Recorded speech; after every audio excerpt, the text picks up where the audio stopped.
Hello and welcome to day 88 of 365 Days Towards Racial Change. My name is Tomlins Nyback. Let's get right into it on this Friday. We're here talking about black issues in America, and as this uh, um, project has progressed, two thoughts have kind of emerged in my mind. The first thought has two parts. First part is, does the black mind of slavery, vulnerability, being entrapped, uh, financial illiteracy in general, get passed on from generation to generation? Is it being intuited, genetic, um, societal pressures, or engineered? I think all those factors may go into that. But as we uh, move along through the year, we come to our own conclusions. I want you to think. I don't want you to be spoon-fed what I believe or what I think or my thoughts about anything. Fact check, do your own research, etc., etc.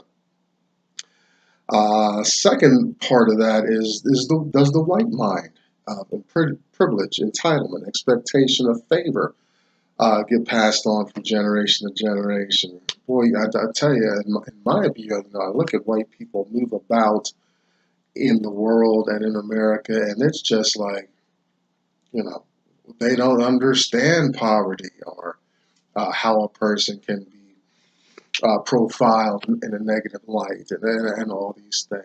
They just go on having so much fortune and privilege in the world that they can just come and go in and out of uh, prosperous situations, and they're just struck stupid by how this constantly happens to them. And I'm talking generalities, and I'm being very sarcastic. Uh, Probably, I live in this city. It's near skiing and stuff like that, and I watch them go back and forth on the train. It'd be the same way. I grew up near the shore, actually, as well. It's the same way as watching people, white folks, go back and forth to the shore. The white folks, have that excess cash and privilege, and that time, and they can just come and go and do that kind of thing. So, that's the first thought, is what is the mental state being perpetuated in America for blacks and whites and everybody in between in general. And the second thought is, I have my concern for financial literacy. I think I'm going to start attaching political literacy to that, being involved, being active in some way. Like, our financial literacy, we I'm not a man of means. I work a blue collar job, very hard, physically demanding and whatnot. And so I don't have a whole lot of choice right now, uh, financially, how my money is spent. I finally have started to address my finances and keeping my liabilities at a minimum. I've started planting seeds into assets, and I'm starting to generate little pieces of uh, right now. You know what? The way I've got it configured, where I'm at, is if everything fell apart today, my assets would generate one day of no, not even a day. Well, my assets would generate one day of um, putting me in the black as far as my assets. I don't have a whole lot left over, but the way it's configured right now, I got one day covering my assets.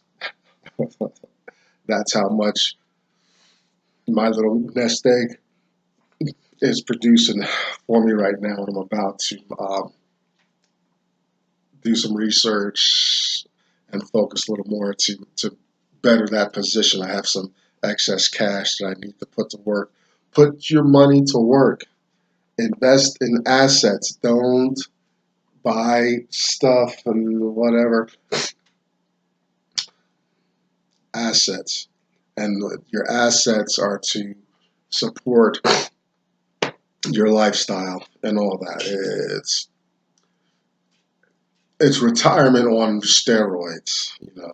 It's doing your own retirement. We don't have those kind of luxuries that my mother and father um, benefited from.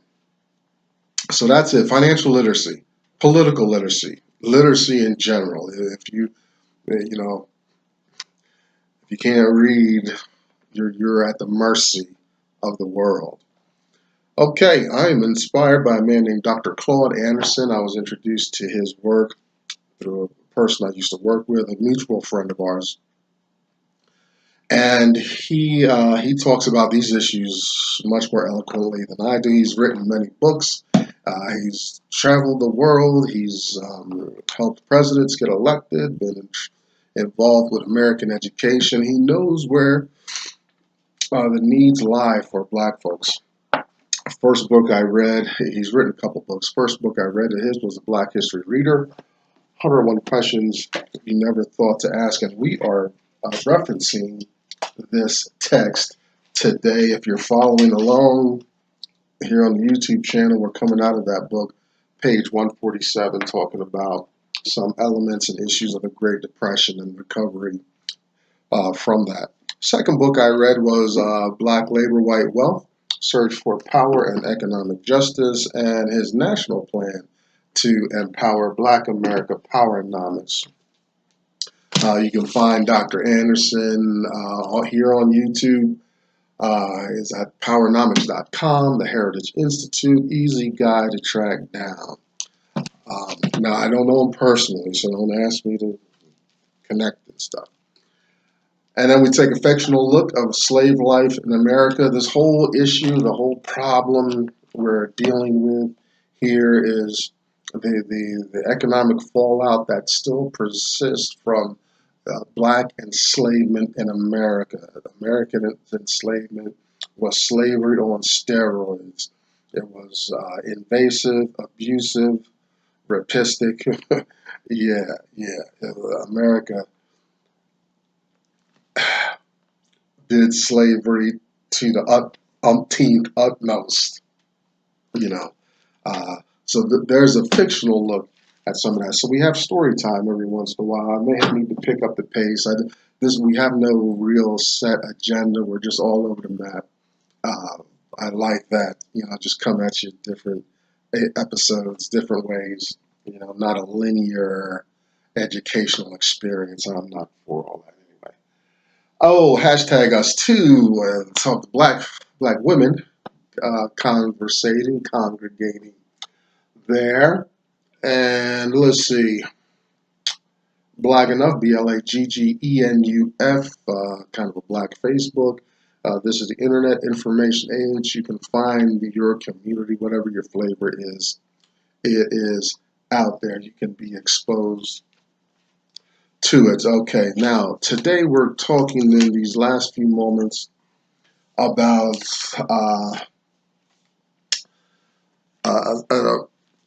President Franklin D. Roosevelt's 1930s New Deal. It's a question on page 147 in Dr. Anderson's book, A Black History Reader.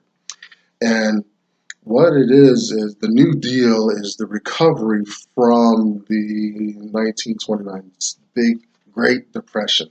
You know, now if you are financially literate and you understand economics and you have even just an idea about these things, the Great Depression was minuscule compared to 2008 and some of the other recessions and market swings and corrections that America's been through. And we need to understand, if we're going to be financially literate, how America is so central to the economies of the world. But when we blow it, the ripple effects goes around the globe. Try to understand. Put that in your financial literacy toolbox out there that you live, if you're in America, you live in a nation that can impact lives, billions of lives around the world. And that's a lot of power to put in the hands of a few white men and banks in America. So it's something you want to be aware of. We could talk a lot about the origination of wars, uh, engineered famines, um, weapons and arms sales. You follow the money, it's going to come back, hit American shores eventually.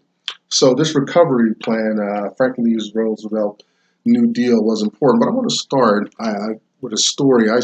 My when I was in high school, I think I was doing a report on the Great Depression and stuff. So educated in my way. If you've been with us anytime, you'll know that my feeling about education is simply public education in America is simply preparation. It's plantation preparation and conditioning, especially for black folks. It's for white and privileged individuals. It's a way out. It's to prosperity management and success. For other groups, especially blacks, it is just plantation preparation and conditioning to just survive out in the world and to spend ourselves enriching others. Okay, so my view of the Depression is just what you can look up right here on YouTube. I'm sure you can find it. Long soup lines of men in suits, in some downtown urban area, a long line, all the Great Depression, all the poor Depression guys and stuff, I'm absorbing that and I'm taking that in and I'm letting that inundate my thinking. And my problem is I'm thinking everybody is experiencing this. But I bring this up because, in this kind of period, I guess I was writing something about the Great Depression. I decided, okay, I've got older people that lived through that time, family members. And so I asked my grandmother, my father's mother, affectionately called Mama. I said, Mama, tell me about the Great Depression and all this stuff. And she went into detail about my father and my father leaving school during the Great Depression to um, take care of the family. My father was the oldest of seven, I think. And I said to myself, well, that doesn't jive because he was born in the 40s. This is, a decade or so after the Great Depression. So she's mistaken. So I tried to gently correct her, but she insisted that you can't argue with your grandmother like that. So I let it go, and it was a puzzle until I really thought about it, and I'm crunching my brain. And this project has really brought it home where my family, especially on my father's side, was so poor that Great Depressions, economic downturns didn't impact them like that. See, I'm sitting there in school thinking that everybody has access to all this wealth. The slaves are free, and there's laws, and there's emancipations. But the school didn't teach me Jim Crow, didn't emphasize lynching, rape, castration, separation of black families, how the black community bears the majority of America's dysfunction. That's not taught in school. Education is very white and privileged. And I'm sitting in a majority white classroom. I'm thinking I'm participating in this thing. So I'm thinking my grandmother has the same experience. My ignorance is profound to the utmost in this. You know, she talks, elegantly and enthusiastically about my father sacrificing himself for the Great Depression, because I'm now correctly understanding it. It's kind of a cascade effect. This is a poor black family in North Carolina, essentially living off the land. You ever eat muskrat? I have. It's a greasy, uh, challenging creature to eat. Very acrid. Ugh. You know, those were the lean times. And when my growing up, where my family would run out to McDonald's or just open the fridge and pull stuff out. With some days were very meager meals. You know, so this is where my father and his side of the family is coming from in North Carolina. So the Great Depression, they didn't have TV and watching this. But, electricity might have been a challenge uh, for them. I don't know the specifics of the the upbringing. I was down North Carolina one time as a kid to see my father's family, and this was back in the '70s, and they still used the outhouse. You know, so Great Depression, what? Like, it's like when we were fighting with Iraq, I had a good friend, and I said, well, we got sanctions against Iraq and stuff. And my friend's like, those people are so damn poor, you can sanction the bejesus out of them. You ain't going to move them uh, collectively because they're already distressed. You ain't sanctioning them, you know. So that's what we come away with in this Great Depression. It wasn't a Great Depression. You see, white power and privilege is always going to configure it after they recover and come to their senses. Somehow things are going to trickle down to the most poor and most vulnerable people in the nation, majority blacks. Uh, so my grandmother was correct. It's just the Great Depression. You think, and if I could really dissect in a timeline the ripple effects of the Great Depression, I bet you would be about 10 plus years for there for it to be register in any significant way for poor black Americans in the Deep South. There was no Great Depression. They lived in poverty and depression. They didn't lose anything. If anything, they were at greater risk as the white majority that had began losing their stuff.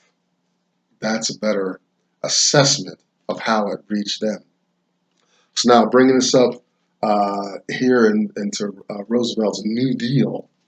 Um, this is after the Great Depression. About 25% of whites were out of work, 2 to 3 times that for blacks. Of course, we're not surprised by the statistics, but Roosevelt ran on the ticket platform to help the forgotten man, and he was going to be for the people, and blacks who traveled in those circles were all for that. And remember, not so much Deep South blacks, right? It wasn't until the '60s till we had more aggressive programs for voting in the South. So it's not so much the South, but I'm guessing that it was more Northern blacks um, who were more involved in the industries and such that would hear and believe this rhetoric of Roosevelt. Um, uh, so this New Deal program was some kind of reconstruction recovery effort after the crash. Um, and we're not surprised it's lip service.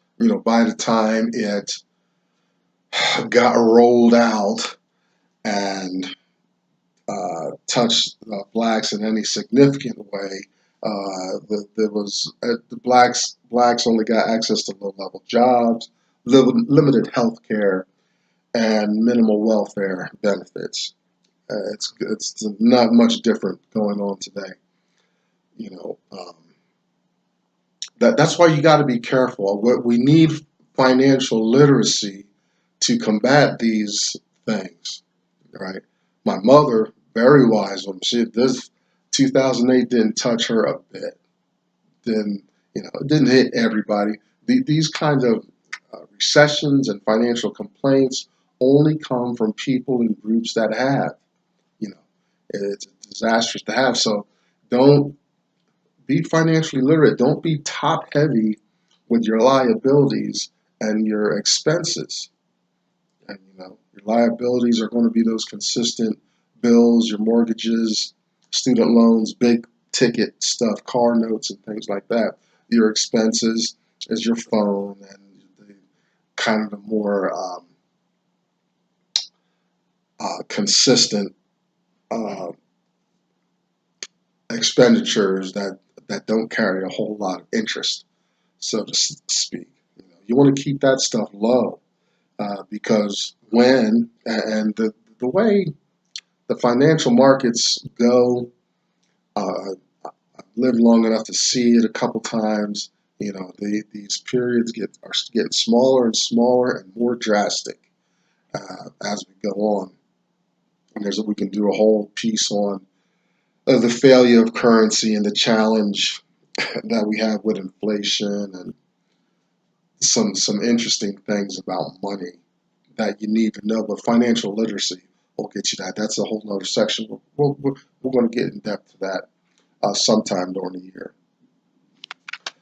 So the lip service to the black folks. No surprise there, right?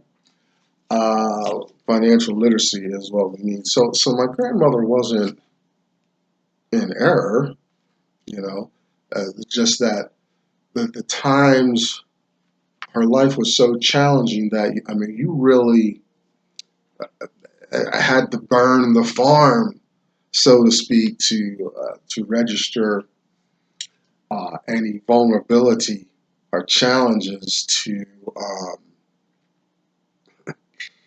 what's going on when the world is going through some economic challenge or downturn. Right? So it's not that. It's not that. See, the poor black folks are not participating in the mainstream. So you can tear up the economy, rebuild it, tear it up again, and go through that cycle, I'm sure, plenty of times before seriously poor black folks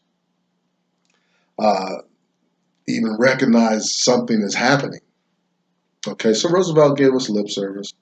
No surprise there. His wife, Eleanor, tried to help. She even called what was called the Black Kitchen Cabinet, to hear concerns from black folks and bring these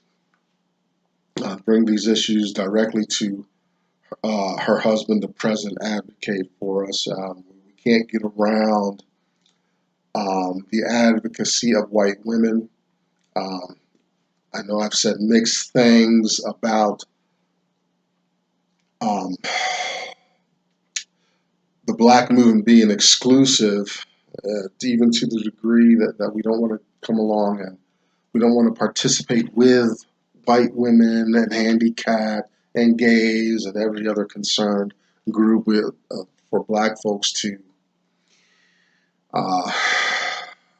move forward. We need to be focused and kind of rise up on our own bootstraps. We keep getting so much help and assistance, and then when the white man gets around to it, he gives out the leftovers. That's unacceptable, black folks. So, but I do want to say thank you to the white women advocates we've had in the past. There's many, many. So Eleanor tried to help us out.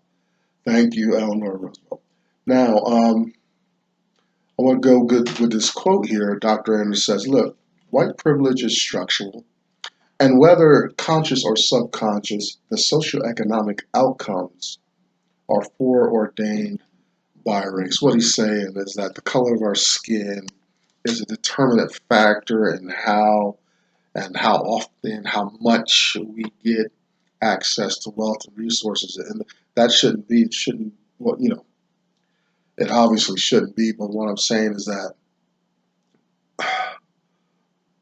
we're going to have, one of the ways to bring a solution to black folks getting access to wealth and resources is to get the white man out of the way of being this busybody gatekeeper and constantly uh, informing us and allowing us and doling out privileges and resources as he sees fit.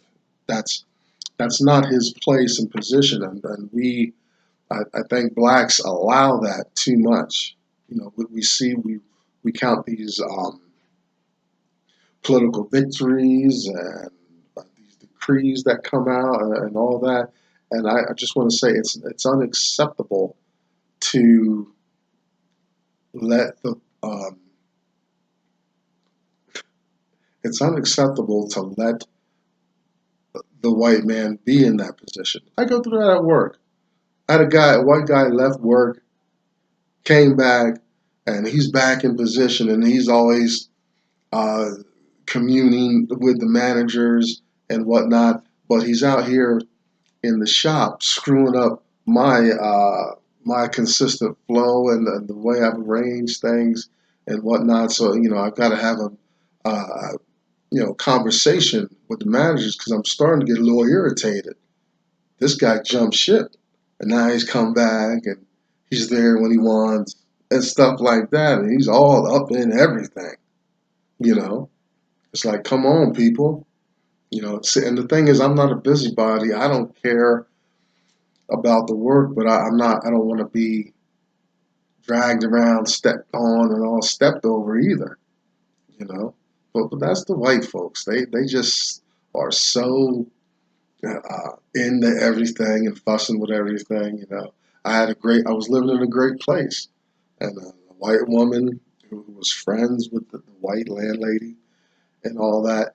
She's way across down, but she being a busybody and gets me all kicked out and stuff like that when I'm trying to get it together. You know, so we got to watch out. It's a drag because you know us black folks. I know me in general. I just want to be at peace with myself and my surroundings and environment and stuff like that. I don't want anybody. I don't want to constantly be in competition and fighting and stuff, fighting for, you know. But that's life. So I got to get better with that. But blacks historically, you know, being emancipated, the right to vote. A lot of these things in America, how it's handed down to us from the white power, white privilege, white entitlement, expectation of favor from white folks. That's their group and how they live, and they're just so naturally so in control. That's unacceptable. You know, but I want to move, make a decision, and I don't want it to go through some white bureaucracy. I know what I need. I know what I want. I just want to move in that direction. But you got these white gatekeepers that you know, give out these minimal uh, bits and pieces, scraps from the table, so to speak. We got to get them out of the way. Um, awareness, financial literacy, some of the things I'm advocating here through this year are important to let people know. You don't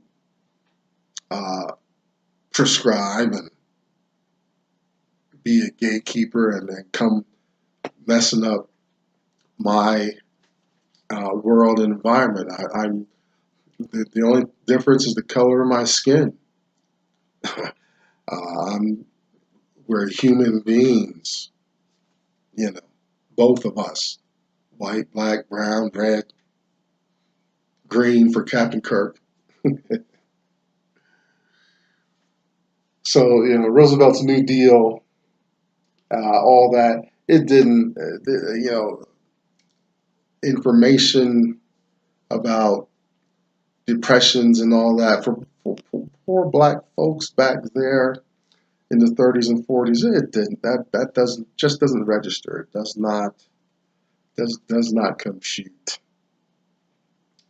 Um, so that's a good piece about the New Deal, but I wanted us to think further about how we can only be hurt and damaged if to the degree that we're invested in this consumerism, this commercialized system.